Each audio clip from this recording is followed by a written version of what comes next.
I started the truck back several years ago. I drove it for a few years. It's got the original drivetrain in it.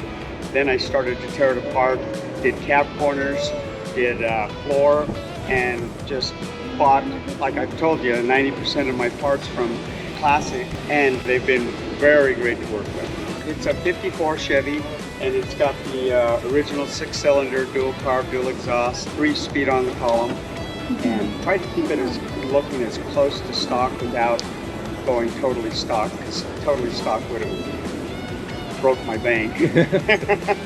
But all the emblems, all the trim, all the bumpers, all the lights, you know, anything that I needed for the truck, I bought from Classic. I got this truck, I did it on a trade for an old van that I had to my brother. My brother used this truck for a cleaning business, and one winter he just couldn't bear tarping his stuff anymore.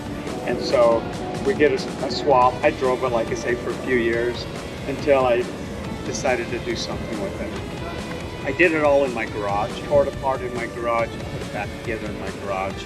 I actually had parts in my apartment at the time, just because I didn't have the space. So space was the toughest part, and keeping it on a budget of a working class guy.